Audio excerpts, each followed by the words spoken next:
Good evening from Seattle, everyone. Good evening from Seattle, everyone, and thank you, Sia and Circle, for having us here to talk. So today we wanted to talk about the banking basics in the United States.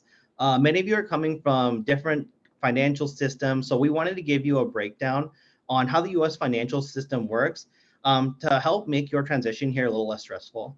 Some topics that we'll be going over include just basic banking functions, how credit works in the U.S., and some scams to look out for. So again, my name is Fernando. I'm the branch manager at the U.S. Bank on the U.S. Bank at the University of Washington campus, and I was a student myself here at the university and did my undergrad at under business. And I'll go ahead and let Levi introduce himself. I'm Levi. I'm the branch manager for the University of Washington bookstore branch. We're located right on the Ave, kind of where all the restaurants and stuff are. But I'm happy to be here. I'm happy to answer questions later. If you guys do have any questions, feel free to throw them up in the chat as we go through the PowerPoint presentation. It's a lot of changes, a lot of different things, but we're happy to be here and kind of go through and explain a few.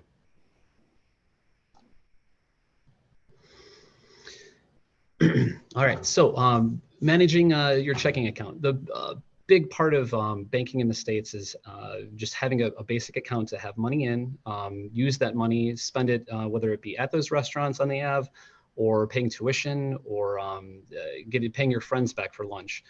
In order to do that, you need a checking account. A checking account is an account that basically you hold money in. That money goes in, the money comes out. It's very active. Your transactions can be digital through things like Zelle. It could be in the form of a cashier's check to pay for tuition. It can be also an electronic wire coming into the account, maybe from an overseas bank account. A lot of times this will be the landing spot for your tuition money, or it could be for several other things. But those are just a few common reasons for using a checking account. You can usually access it, for most banks, you can access it through like a mobile phone or on your computer, but very essential. This is like the foundation of banking in the States is a checking account. Some people don't have credit cards, some people don't have savings accounts, but almost everyone has a checking account. So this is the foundation of banking. So I'll pass it to you, Fernando. Thank you. Awesome. So I'm going to go over a couple deposit products of what they're called in here in the States. Levi kind of already went over the checking account where this will have your debit card attached to it that you'll need for your everyday purchases.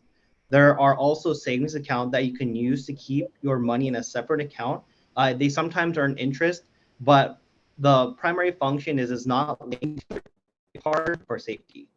Some of you are coming from financial systems where the debit card can be linked to a savings account, but here in the US, that is not an option. There are also several high earning interest accounts, such as a certificate of deposit. But in this type of account, your money is locked in for a certain period of time, so you can't access it. And at the end, you can collect all of your money back as well as the interest. And we also have things called money market accounts, but these will typically have higher balance requirements. So to begin getting started here, you're generally going to want to focus on your checking account and savings accounts. Exactly. In addition to those, there's also credit cards, lines of credit, installment loans, and mortgages. And these kind of go in order, starting from the easiest to get basically to, the end game, which is like a home loan or a large, sometimes hundreds of thousands of dollars in a loan. Credit cards are important. They can help unlock the ability to rent a car, make it easier to book a hotel. But credit cards we'll go in more depth with later on, but they're basically a product where you can spend money. You owe the bank that money. You pay that off every month. If you carry the balance to the next month, you have to pay interest on it. So just to make sure, debit cards and checking accounts, you can use your debit card. That spends your money. That is money you have already. Credit cards spend money that isn't yours. You have to pay that back. So there's a distinct difference between using a debit card for your purchases, spending your money, using a credit card for purchases, basically spending the bank's money and then paying that back later. Debit cards don't typically ever have interest charged to them. However, credit cards will typically come along with interest. So be prepared with that. knowing that if you use a credit card, you may have to pay interest on those purchases. Also, a little tip, if you use a credit card and you ever receive cash, physical cash or anything like that, you most likely are paying interest on that immediately as soon as you take it out. So be careful if you ever use a credit card and you get cash, you're probably paying interest on that. Lines of credit can be in many different things, usually larger amounts and not used for like everyday purchases like a credit card. Installment loans can also be in many forms: auto loans, student loans. These all fly under the category of installment loans. Loans that you have a balance, you have an interest rate that's set, you make a payment every month. Mortgages are for homes or properties, anything like that would be considered a mortgage. So kind of using credit cards to build up your credit, using lines of credit to build up your credit more, installment loans to really put the cherry on top, and then eventually getting a mortgage. That's basically how, in a 10-second snippet, how that works. Awesome. And now go over some other products and services you may encounter. On this slide, I'll focus on ones that you will probably encounter during your time here. So like the debit card that will be linked to your checking account.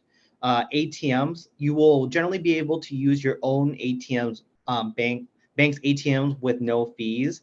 If you happen to need cash from another bank's ATM, you can do so, but it will charge you. But in the United States, it is required to disclose to you what the fee for that would be. So keep an eye on that. Or you can always find a surcharge-free ATM so you can withdraw from there for free. If you're going to be living off campus, some of the rental companies will require your initial deposit via a money order or a cashier's check. You can simply go into your bank and request one of these, and they will typically have a fee. And the reason for this is because it's a secure check from the bank where you already put your money to fund the check, which is why the rental companies will prefer these. And the other one on this particular page is person-to-person payments. In the US, this is a really popular way to split bills with your friends or send them money if you have a roommate and you're needing to pay rent from one account. There is a service that is called Zelle that I'll talk about later, but there'll be several third-party ones that you'll hear about, such as PayPal or Venmo.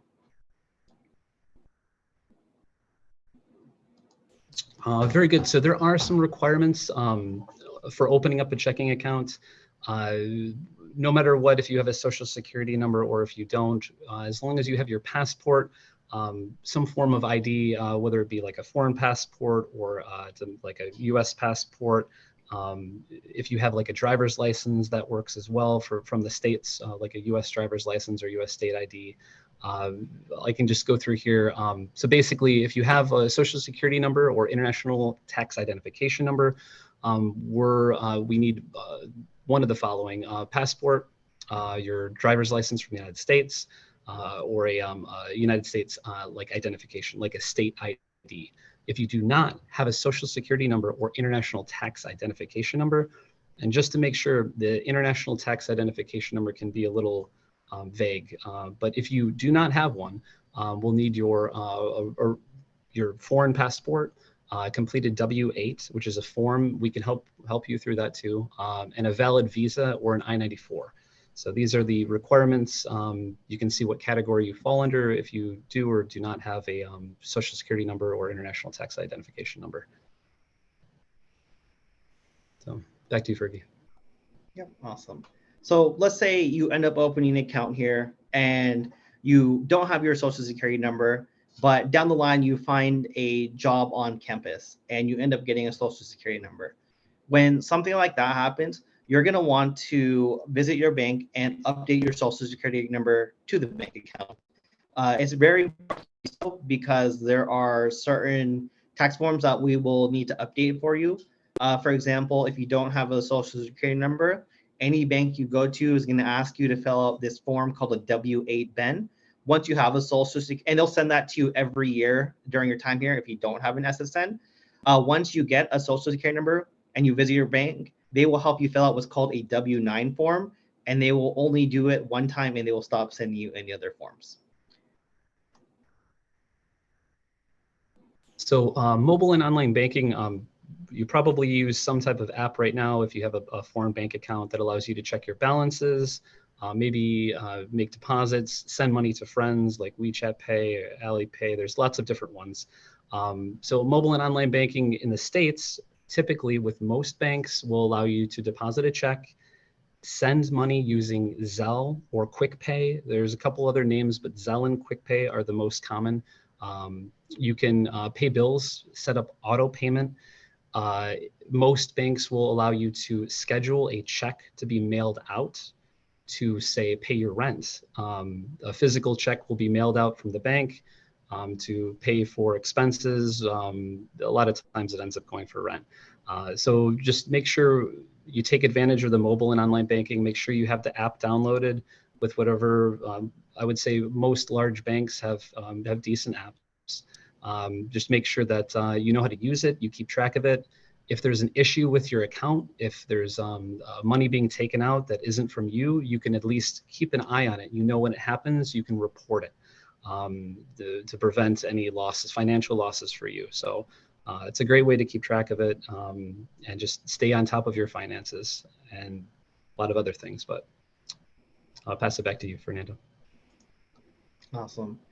And I briefly touched on payment to person services earlier, but Zelle is one that is fast, it's free, and it's safe. Zelle is used by over 180 banks in the United States. And when they created Zelle, it's actually co-owned by 7 different banks. And the top 5 largest banks in the US are the main co-owners, such as ourselves at US Bank, Capital One, Chase, Wells Fargo, and Bank of America. Zelle is built into all of these bank apps, and it is free to use. So feel free to check it out when you open your account. It's also really nice because Zelle, all you need to send money to someone else in the United States is an email or a phone number. So if you can't get a phone number immediately while you're here, you can still sign up using your email and link that to your account to send money to your friends if you need to. Perfect. Yeah, Zelle is a great tool to be able to send money to people and receive money for many different things. Jumping into the difference between a checking account and a debit card number. This is an important difference that can be a little bit confusing at first. So essentially, when you open up your checking account, you're given a checking account number, okay? This number is branded on that checking account. It will not change. The only way to change that is to close the account. That number is important. Protect it, try not to lose it, try not to give it out to too many people for electronic transfers or whatnot. Now, connected to that number is a debit card, okay? That debit card is connected to your checking account. You've got a problem with a debit card, close it out, get a new one. Checking account stays the same. Debit cards, you can change them out. Oh no, I lost mine. That's okay. Get a new one. Debit card is attached to your checking account. Now you can use your debit card number to add to things like Apple Pay, Google Pay. You can take the physical card. You can tap it to pay for things. You can pay for gas. You can pay for food. Say you pull up your mobile banking and you say, oh no, I wasn't at McDonald's last night at 1 a.m. That's not me. You can cancel out your debit card, delete it, close it out. Your checking account stays the same. That number still stays the same. You get a new debit card, and then you can buy McDonald's on your own. I know it's actually you buying it. Also, your checking account number is what you would use for things like wire transfers. So if you are planning on any kind of incoming wire transfer, it would go to your checking account number, your routing number. There's some additional information, but make sure that you're using the checking account number for that. If you have questions, we're more than happy to just help guide you to make sure you're using the right number, because if you do a wire transfer, make sure that all the information is correct. If it is incorrect, that wire transfer can be delayed. And sometimes that can take sometimes weeks in order for the sending bank to figure out where that money is. So wherever you're sending money, make sure that all the information is correct. It's not going to a debit card number. It's going to your checking account. That doesn't change, that main number that you're given. So it's an important difference to know between those two. So back to you, Fergie. Awesome. And now I'm going to go over on the basics on how to write a check if you have to encounter this.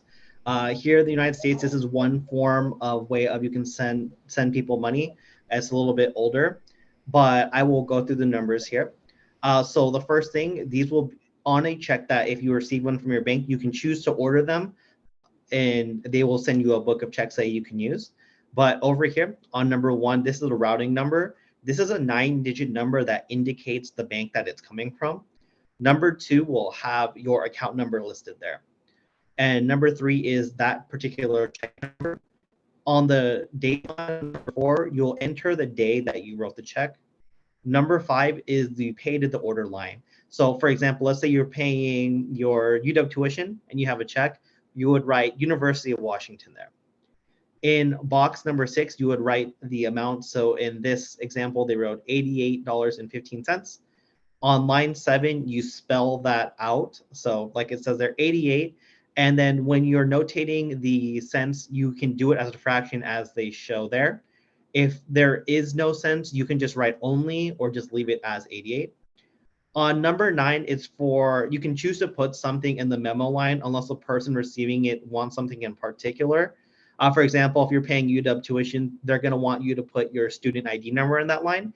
Or if you're paying rent, your potential landlord may ask you to put your unit number or your name there. The most important thing on a check to make sure it's valid is on number 8, and it's a sign on that line that will validate the check for you. Perfect. Back to international wire transfers. So this is probably the best way to receive money into your checking account in order to pay for tuition, lodging, just normal day-to-day expenses. So essentially, you're going to have the wire initiated overseas. Sometimes you can do it over the phone, sometimes you can do it over mobile banking for your account back home, or online banking. Typically, they want you in the bank for most large banks. You're going to want to send that wire to your checking account in the States. You'll need quite a few different things. You'll need your whole name as it is on your account. So when you're providing information or when you're submitting the wire yourself to go from what country you're coming from to the state, to your account in the States, you're going to need your full name exactly how it's spelled on the account. So make sure, however your account is set up, make sure that's perfect. You're going to need that account number, that main account number I mentioned before. You're going to need the routing number. You could need additional information, but try to, whatever you set up your account, however you set up your account, whatever address you use for your account, make sure that that information is the information you provide your bank that's doing the wire transfer. It can take a little bit, but typically wire transfers they can take a few business days to go through, sometimes longer. There is ways to track them, but it's best to just submit them with the right information the first time. I would not rush it. I would call your bank and double check the information before you submit it, just to make sure that there won't be any issues coming from that. Because like I mentioned before, if the account number is wrong, maybe the account number was the debit card number that was used instead, this could take weeks to resolve, to get the money back into the account it came from overseas, to be able to do the wire transfer again. A lot of times there's also fees charged. So there typically will be an outgoing wire fee coming from your bank, and also an incoming wire fee. So when you do a wire, just keep in mind, if there's a charge, just kind of expect that. Most banks will charge an incoming wire fee, and most banks charge an outgoing wire fee as well. So really you're going to get hit with two fees, one fee sending the wire and also one fee receiving the wire.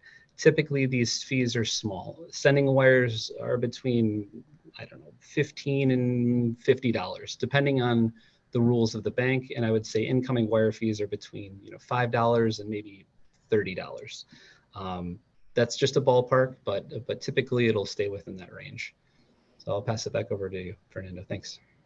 Awesome. And one thing I would add is when you're receiving a wire here in the States, you're going to want to ask your bank to get what's called a SWIFT code. That essentially is the number that you will need to indicate you're receiving an international wire. So please ask your bank for that. So accessing money off of travel cards in the States. Some of you might have cards that are foreign forex cards or foreign exchange cards that are in US dollars, which are usable here in the States. They're nice because they won't charge you an additional fee for using that. Sometimes it's a 3% fee. What you can do with these cards is you can probably visit a bank that has a cash advance machine and take money off of those particular cards. Generally, because it's already in US dollars, you won't have to pay any additional fees with taking money off the card. So this is one good way of taking money from your bank back home to moving it to your account in the US if your bank offers these travel cards. So overdrafts. This is another thing that is not really common outside of the States, but basically what an overdraft is when you spend more money than you have in the account. You can opt to not be part of this, but a lot of times it's included with that checking account. So if you go into a bank, you open up a checking account, you get a debit card, you put $100 in that checking account. So you've got $100 in that checking account. You go to Nike and you buy $150 worth of shoes. Well, it goes through. Here's your shoes. You got the shoes, but now your checking account is negative $150. When that happens, a lot of times you'll be charged a fee, and that fee can be expensive. It could be $15, it could be $50. So just keep in mind when you set up a checking account, it's up to you, but there is an ability a lot of times to run your account negative. And if it does go negative, you will be charged a fee normally. So if you're given that option, you can say that I don't want that. I don't want that ability. And then when you go to buy those shoes, it'll say, nope, you can't buy these shoes. Your card's declined. So just to keep that in mind when you're being asked these questions, opening up accounts. This is an option a lot of times it's presented to clients here. Awesome. And there was a question in the chat. It says, will this PowerPoint be shared? And yes, we can have this sent out so you can view it on your own time as well. Now we're going to shift gears into talking about how credit works in the US.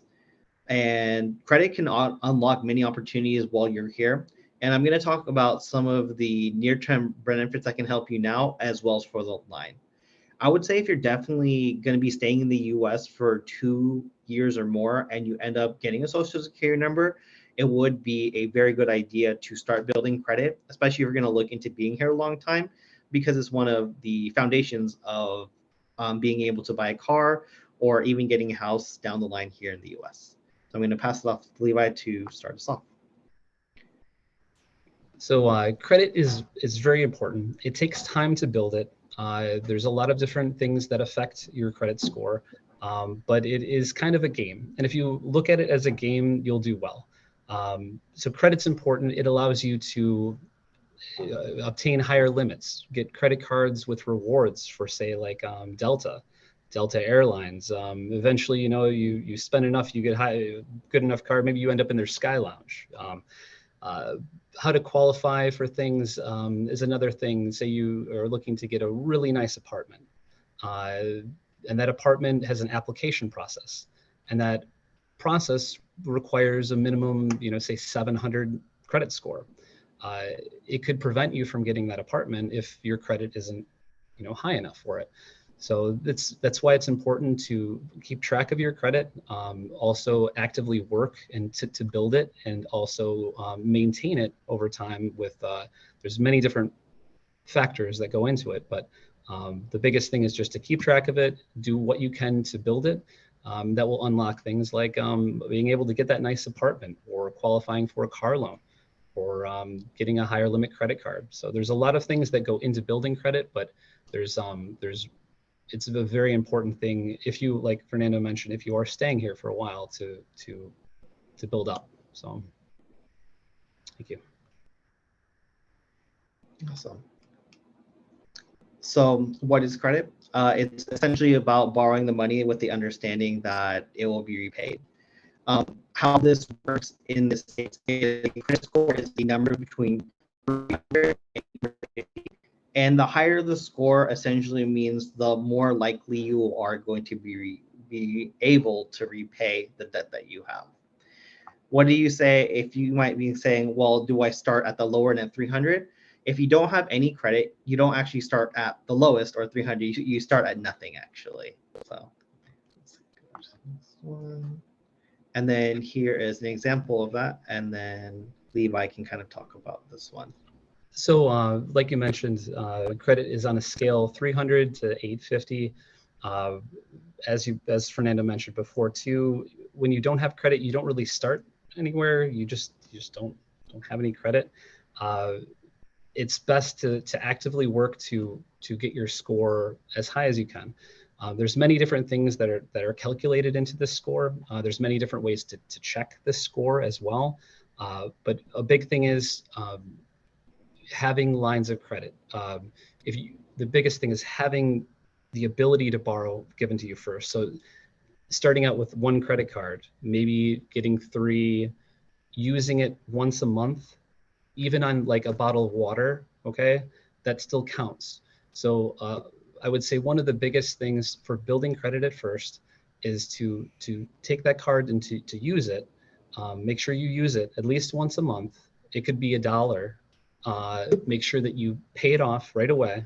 So there's a zero balance. And what's reported basically is that you use the credit card, you made a purchase, you paid the whole thing off, even though it was only $1, you paid the whole thing off and now you have a zero balance. And that is just kind of like a gold star for that month.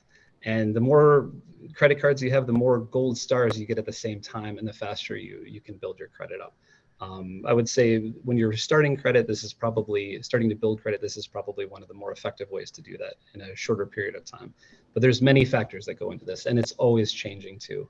So it's kind of, you'll get a different answer from a lot of different people, but we do our best to try to give an overview anyway. Okay. So why does your credit matter while you're here in the US? Well, having access to credit cards means you can also earn rewards compared to standard debit cards where they don't necessarily earn rewards. Some will waive foreign transaction fees. So if you go back to your home countries and you want to use a card there, they won't charge you an additional fee. Credit cards are also safer in the way that you're essentially spending virtual money until you make a payment. Let's say, for example, someone were to take your debit card and someone were to use it, and that actually takes a checking account. Here in the United States, you're liable for that transaction like that. And you can, of course, go to your bank and do a fraudulent claim, but it will take some time for the bank to retrieve your money. Versus where in the same situation, let's say someone took your credit card and they were spending on it. Well, you haven't paid on that card yet. So when you go to your bank, they will erase that balance. They'll send you a new card, and it's like it never happened. So in that particular way, it's safer. You can also have more favorable terms when renting an apartment. Over my time here, I've encountered many different students where they've had issues where a landlord has required a credit score, and that can not having one has either led to being denied for that particular location, or they require additional stipulations such as putting down a higher down payment or a higher monthly payment on the lease agreement. And simply having a credit score will ensure this won't happen to you. And it could also help you beat other folks that are trying to look at that same place. Another thing is if you were looking to rent a hotel or have a car rental. So if you use a debit card for a hotel or for a car rental as well, they will put a hold on for incidentals, which can prevent you from using your funds on your debit card for 5 to 7 days until the hotel can release the funds back into your account. With a credit card, there's usually the whole is only 3 to 5 days, and they will just return that back in your card if there's no issues. The reason why they put the hold on the debit card is to ensure there's enough funds in the checking account to use. For certain car rental companies, you can still use a debit card, but they may require you to put a deposit down for renting a car, but that is not the case for the credit cards. Some long-term benefits of having credit is working on having a good score to help you now, to make sure that when you need a loan down the line, or you're in a pinch and you need to get a car, or just a general loan to borrow funds, you will be able to do so because you already have that score. And having a higher credit score can also give you more favorable interest rates on those loans in particular. The reason why someone's able to get a lower interest rate by having the higher score is because the lender will see you as less risky because you have the high score, which is a good indicator that you'll be able to pay them back. Building a good score is also beneficial for way down the line if you're looking to get a home or a car. Different lenders will have different credit score minimums depending on the type of loan you want to get.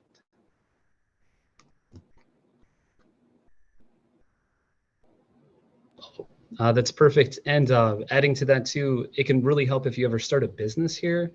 You can actually basically co-sign for your business. So if you have excellent credit, you work really hard, you build it up, and you start a business, you can kind of help kickstart that business credit with your own.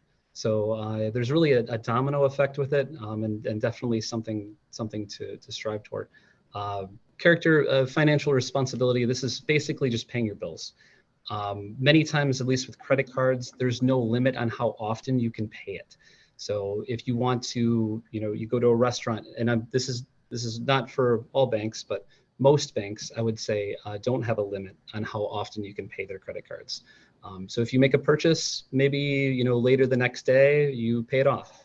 You make a big purchase, and you can pay that off too. So kind of goes into this slide, which is just making sure that you fulfill your obligation by making on-time payments and making sure that you're paying the money back that you borrowed. Awesome. Another thing that a lender will look at is your ability to repay, which is your capacity. In this example, what a lender will look at is what is called your debt to income ratio. So that is essentially looking at your total minimum monthly payments, any debts that you might have, and dividing it by your total monthly income before the taxes. Lenders will generally like to see less than a 36% for this particular ratio, because the higher that ratio is, means that there are less funds that a person may have in order to repay those debts, meaning that there is a strong potential that the debts can't be repaid. You may ask, well, how am I supposed to get a card if I'm not working? Well, there are some banks actually where you can get a credit card without having a SSN, and they will verify the funds that you have in your home country. So it's worth looking online to check those out.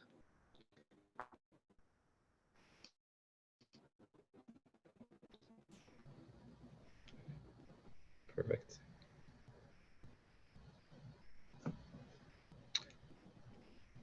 Oh, There you go. Oh, got it. Perfect. Thank you, Fernando. So applying for credit, as Fernando mentioned, sometimes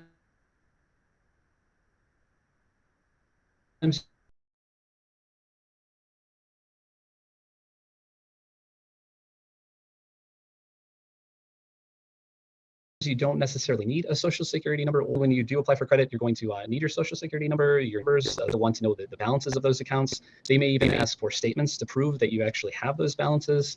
And if you do have any loans, current loans, they'll also want information on those as well. So be prepared if you do apply for credit. It depends on what it is. Credit cards are typically, they just need your personal information, but they could request a lot more details about what you owe, what you have, savings, and everything else. So it depends on the bank and what risks they're willing to take. But typically, be ready to have this information if you are applying for any type of credit. Awesome. And then you might ask, what do I do if I don't have any sort of credit history? Well, what a bank will do if you don't have any credit history is to assess you. They will look at your relationship with them. So it's good to go with the bank that you've established a relationship with, because they will look at the length of time you've had and potentially your balances to assess if they would like to give you a credit card. The other option is to start with a secured card. So how this works is you basically put a down payment on a card, and the amount that you put down becomes your credit limit. And a bank will be more likely to give you a credit card in this case because since you put that money down, if you're not able to repay it, they're able to take from that amount that you paid down. This is another route to go.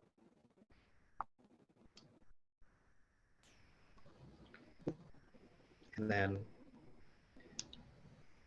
All right, perfect. So here's just kind of 7 quick ways to improve your credit. Like I mentioned before, pay off the entire balance on time or earlier every month. This leads into using your cards responsibly. Stay below your credit limits. If you have a limit of $1,000 on your credit card, don't spend $1,200 or $1,500. Keep it below. And really, the best case would be to use less than 30% of it. So if you have a $1,000 credit limit, it's good to use $300 or less. If you use more, try to pay it off faster because that will impact that's called your credit utilization, and it will impact your score. It's easy to get your score back up usually by just paying it off, but to avoid any big fluctuations, it's good to just try to keep it under 30%. Make sure that you're paying your bills on time, all your different loans. Review your credit reports. I would say more than every year. There's several different ways that you can keep track of your scores almost daily. You can set up alerts if there's major changes. So I would keep track of your score maybe every week or at the very least every month. Don't open up too many accounts at the same time. And also, if there are any bills that you owe, it's better to just pay them off than to wait for them to go to collections, because eventually that will impact your credit score later on. And it can create some other issues as well. awesome. Well, the last thing that we want to cover today is about scams that you may encounter in the US and how you can avoid falling victim to them.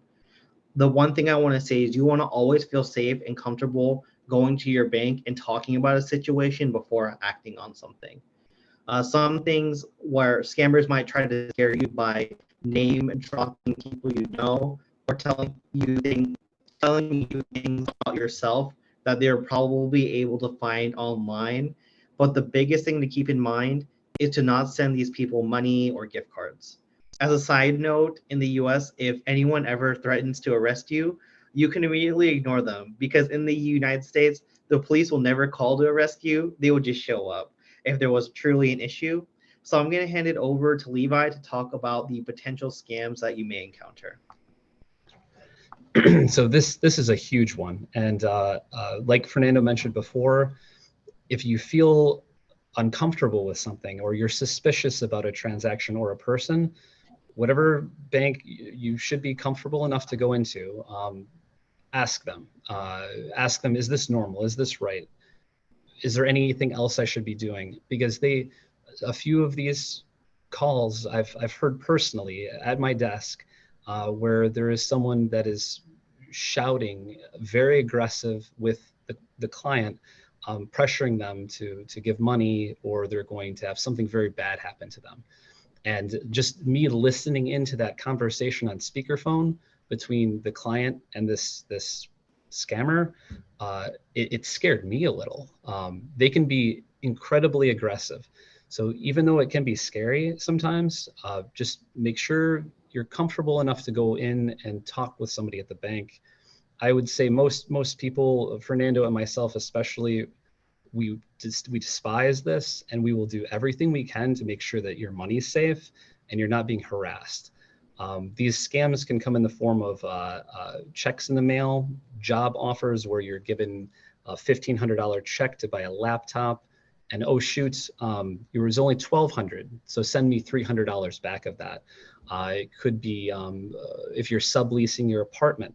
People from out of state want to sublease it. They don't even exist. They want to send you a check, or even higher pressure things saying that, like Fernando said, if you don't pay us the fine you owe us, we're going to arrest you and you're going to be, something terrible is going to happen to you. That's just make sure that you're comfortable enough to talk to somebody first. There's many people that are willing to help. I would say, like I mentioned before, most employees at most banks would be happy to help you, because this is It's scary sometimes, and I've seen it firsthand from quite a few different people. Just get advice before you do anything. Before you close an account or send money or Zelle or get a check, just get the advice from someone else. And this, it'll prevent a lot of these. But the biggest ones are just keep an eye out for anyone that wants to mail you a check, anyone that wants you to Zelle them money that you don't know. Those are some of the biggest ones. Anyone that calls for your debit card number or checking account number, or wants you to download a software on your computer to protect you from viruses. Like there's many different ones. If it feels weird, if it feels unusual, and you're giving an individual access to something maybe that's yours, kind of personal, just hit the brakes, tell them, all right, I understand what you want, but let me check with my bank first. And they're probably going to tell you, don't check with your bank. They're going to tell you that you shouldn't do this, which I've heard personally. Just be like, okay, well, give me a second to think about it, and just hit the pause button and find somebody to talk to before you do anything. That's the best advice I can give. Like I said, we're more than happy to, whether you have an account with us or not, we're more than happy to help you if you need help. Because these really bother both of us a lot. So back to you, Fernando. Yep. So how you can recognize some potential scams. So Levi pretty much covered most of it, but generally it's going to be someone you don't know or getting a call out of the blue asking you to send them money. In many ways, maybe in very unusual ways, they might ask you to give them gift cards or send you a Venmo or a Zelle. The reason why they do it in this particular way is because when you go to your bank, there isn't a way to reverse a transaction like this. So it's extremely important to be careful who you're sending money to protect yourself. And I'll pass it back to you, Levi. Thanks. So here's some things you can do. A few of them I touched on already. Don't share your passwords. Make sure it isn't like ABC123.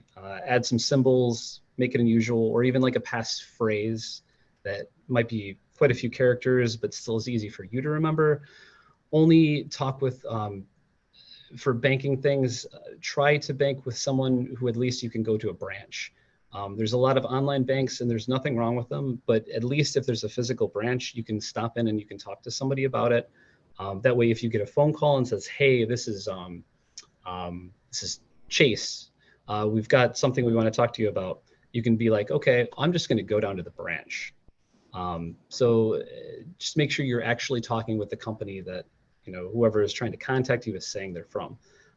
Use a secure payment service. Try to use Apple Pay if you can, whatever you're paying for. That way you don't have your physical card out. I've had instances where people have had their card, like a picture taken of their card. They get it out to pay. Someone snaps a photo. They have their card number. So we can show you how to set up Apple Pay to pay for things. If you are, say, if you're not within, you can't get to a bank right away, just call them. Call the number that's like on the back of your debit card. Typically on the back of your debit card, there'll be a phone number that you can call. So if you're not able to get into a branch, maybe someone reaches out to you on the phone, you reach out to them, flip your card over, look on the back of your debit card, call the 1-800 number and say, hey, is everything okay? Should I be worried? And they can give you an answer as well. So just don't share your personal information. If you end up getting a social security number, do not share that with anyone. Try to keep it protected. Try not to carry it with you. Just basically carry as little as you can, just in case you end up losing your wallet or something. You can put almost all your cards on your phone now, so you don't even really need to carry the physical card anymore, especially around the University of Washington. Pretty much everybody takes tap to pay now. So back to you. Perfect. And a lot of places on the campus don't take anything in cash either. So. All right. And then just really quick, how to report scams to authorities. So of course you'll call the bank or visit the bank in person, and then they can assist you in helping do a claim. You can, if you happen to have credit and it happens on your credit report, there is a way to contact the credit agency as well, and your bank can help you with this. You'll want to file a a report with the local police department. So here that would be UW PD. And you can also create an identity theft report here listed on that website, as well as file a complaint if you would like to. All right. But that is all that we have today, and we'll be open for questions. And we want to let everyone know that myself and Levi will be at the resource fair happening on September 21. We will be there, and we will be able to take applications to open accounts during the event. And we'll have many different reps from US Bank that can speak English, Spanish, as well as Mandarin as well. But that is the end, and we will go ahead and open up for any questions anyone might have in the chat.